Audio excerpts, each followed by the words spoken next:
Hello AP Chem students and welcome to topic 9.9, cell potential and free energy. The learning objective for today is 9.9.a, explain whether an electrochemical cell is thermodynamically favored based on its standard cell potential and the constituent half reactions within the cell. So, charge flows from an area of high potential energy to an area of low potential energy, and that is what causes, we think of this as electricity. The unit of electric charge is the coulomb, and electric potential has units of volts. So 1 volt is equal to 1 joule per coulomb. And you probably remember the unit joule from thermodynamics. Now, as a reminder, this is on the equation sheet. So this is the drop down in unit conversions in the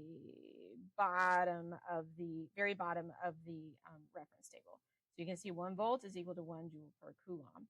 Related to this, the unit of the current is the ampere. You can see that here on the equation sheet, which is 1 coulomb per second. We'll be using those again as we move forward. So the potential energy difference between the two cells that pulls electrons from the anode to the cathode is called the cell potential. So remember, the anode is oxidation, and oxidation is loss. So electrons are leaving the anode, and then they're going to the cathode where reduction occurs. All right, so here we go, and we can see that in this graphic, okay? So then this is your cell potential, so we can measure that, and so this particular electrochemical cell has a cell potential of 1.1. This is sometimes called the electromotive force of a cell, or EMF, and we measure that in volts. And it's measured by connecting the electrodes to a voltmeter. So then we can do calculations with this. So to make calculations with cell potentials more convenient, potentials have been assigned to many half reactions so that the overall cell potential is just a sum of the two half cell potentials. But this can only be measured as a difference. So we can compare each half cell to a standard. The standards that we use is called the SHE, or the standard hydrogen electrode. In this, hydrogen gas at exactly 1 atmosphere of pressure is bubbled over a platinum electrode, which is chemically inert, which you may remember from before. And that's in contact with 1 molar hydrogen ion, so some strong acid. We assign this a standard potential value of 0. So that's the standard hydrogen electrode. This allows us to assign values to everything else relative to that value of 0. So this is what that looks like. So you've got that hydrogen gas that's bubbled over. Okay. So then we can use these standard electrode potentials. And so that's based on the tendency for a reduction to occur at an electrode. So to calculate the cell potential of the overall system, 2 things must be taken into account. Number 1, because all half reactions are written as reductions, in order to determine the cell potential, one of the reactions must be flipped, because you need to have, when you have reduction, you also have oxidation. So as usual, what we're used to, when you're reversing a reaction, you also reverse the sign of the E standard. Second thing, the half reactions must be multiplied by an integer if the number of electrons in the 2 half reactions is not the same. So sometimes they are the same, like you've got 2 in your reduction, 2 in your oxidation, then you're good to go and you don't worry about it. But if your oxidation requires 1 electron, your reduction releases 2, then, or sorry, other way around, then you need to multiply so that you have the same number of electrons. Because remember that all the electrons that are lost during reduction, all the electrons that are lost during oxidation are gained in reduction, and vice versa. But this is a little bit different than what you might be used to. E standard is intensive, which means it doesn't depend on amount.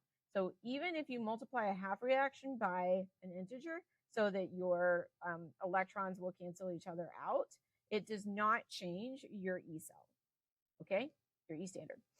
Remember that voltaic cells are always thermodynamically favorable, and so the cell potential is always positive for a voltaic cell.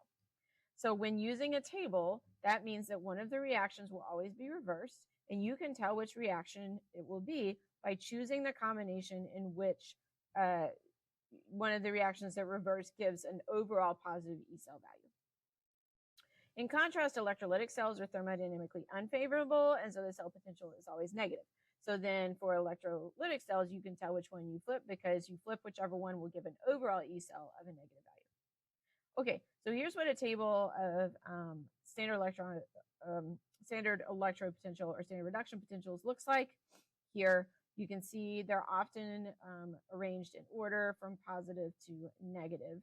And so then if you were going to combine I'm just going to pull two randomly off the chart here. So if you are going to combine silver and you are going to combine magnesium, then the one that you would flip from reduction to oxidation would be magnesium, because then that would change the sign to being positive, and that would give you an overall positive E cell value. So that's how you choose that. Okay. So now moving on, let's do practice. So here's practice 6. Consider a galvanic cell based on the reaction aluminum 3+ plus magnesium yields solid aluminum plus magnesium 2+. Referencing the table in the previous slide, you're going to A, identify the oxidation reduction half reactions, B, give a balanced cell reaction, and C, calculate the E standard for the cell. So if you want to try this on your own first, go ahead and pause the video now. All right, so I want to show you where my little table go. I thought I had it here. Okay, so here's your cell potentials from the table on the previous slide. So here it is for the two half reactions. So we've got the aluminum half reaction and we have the magnesium half reaction. You can see from the reaction that we are going to reverse the magnesium half reaction so that it matches the overall net ionic. So that's going to be reversed, and you're going to get this. And also notice that when we reverse it, we changed our sign. So then that means this is the reduction because we left it alone, and so the electrons are a reactant and reduction is gain. And then the one that we flipped is oxidation. So that answers part A. Now we need the balanced cell reaction, and this might look balanced because we've got one aluminum, one magnesium, one magnesium. In reality, it's not balanced because your charge isn't balanced. So this is kind of a new skill for us. So when you have a net ionic equation, in order for a net ionic equation to be balanced, you must balance the number of atoms on each side of the equation, but you must also balance the charge. So we have 3 electrons in our reduction and we have 2 electrons in our oxidation. So that doesn't even out. And of course, we know that all the electrons are lost on one side are gained on the other. So we need to find our least common multiple between 2 and 3, which is 6. So we're going to multiply our aluminum half reaction by 2, and we're going to multiply our magnesium half reaction by 3. So that overall we have an equal number of electrons in both of the half cells, and we end up with 6 electrons that are being transferred in total. So now we can combine these two half reactions together. So we're going to have 2 aluminum 3+ plus 3 magnesium yields 2 aluminum solid plus 3 Mg2+. Again, do not reduce these. You need these coefficients to balance your charge, okay? So if we check it out, we've got 6 positive on this side of the reaction, and we have 6 positive on that side of the reaction. And that's the way it needs to be. So this is the AP level of balancing. We talked mostly about balancing atoms in Chem 1, and we made sure that your charge was always going to work out. We kind of did that for you. But now this is AP level of net ionics, and so you need to pay attention to the charge, and you do that by using the standard reduction potentials with these half reactions to account for those electrons. So then that's part B. So then part C is calculate the E cell. So now that we have flipped one of our signs, we've got our 2 E cells, we just add them together. Bada bing, bada boom, there we go. The answer is 0.71 volts. Okay, so let's talk about delta G here. That should say delta G. So remember that thermodynamically spontaneous processes have a delta G value that is negative. Similarly, electrical current spontaneously flows through galvanic cells, which have an E cell that is positive. So we can put these two things together. So we know that thermodynamically spontaneous is negative delta G, and we know that spontaneous electrochemical cells have some positive V cell. Therefore, those match. So if your sign of E cell is positive, that means your sign of delta G is negative. Your direction of your reaction as written is in the forward direction, and that is a galvanic cell. So that happens spontaneously with no external power required, and it just happens. If your E cell is negative, then that would mean that your delta G would be positive, and the direction of the reaction as written if it was happening spontaneously would be in the reverse direction. We can only make that happen in the forward direction if we plug it in, and so that would be an electrolytic cell. If your sign of your E cell is neither negative or positive, it's 0, and therefore your delta G is 0, then that means that your redox reaction is at equilibrium, and that is a dead cell. So equilibrium is where batteries go to die. When you have a dead cell that is not producing any voltage at all, that means that it is dead and it is at equilibrium, which means that anytime you are talking about electrochemical cells, you are not talking about any system that is at equilibrium, because if it was at equilibrium, it would not be producing voltage. So when we're reasoning through if this is thermodynamically favorable or not, okay, we're not going to talk about a shift towards equilibrium or away from equilibrium, because when you go, like, you can talk about proceeding in that direction, but we're not going to talk about being at equilibrium and disrupting equilibrium, because if you were at equilibrium, your cell would be dead. Okay, so, all right. So signs of energy changes.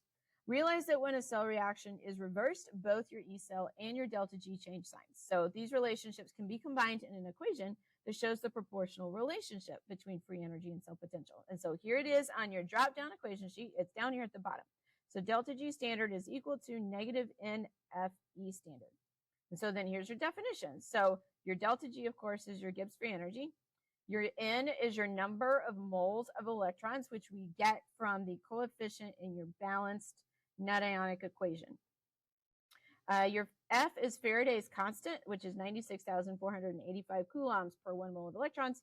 And then your E standard is your cell potential. Okay. These predictions and calculations are valid for any redox reaction. It does not have to just be an electrochemical cell. It could be a redox reaction that's happening in a beaker, right? So they don't have to be separated. So let's do another practice. So will the reaction below proceed as written? Justify your answer by calculating the E cell and your delta G standard. Okay, and so then here's your reaction. So if you want to try this on your own, pause your video now, please, because I'm about to go through the answer. Okay, so here is your standard cell potentials. I just grabbed a little snippet out of the same table that we've been looking at before. So here's your reaction. So let's see what we need to flip here. So there's my copper, so that looks good as written. And then here's my iron as a reactant, and there's my solid iron as a product. So that means we need to reverse that reaction and do that. And you can see that when I reversed it, I also flipped the sign. So now we can calculate our E cell. So combine them together and we get this.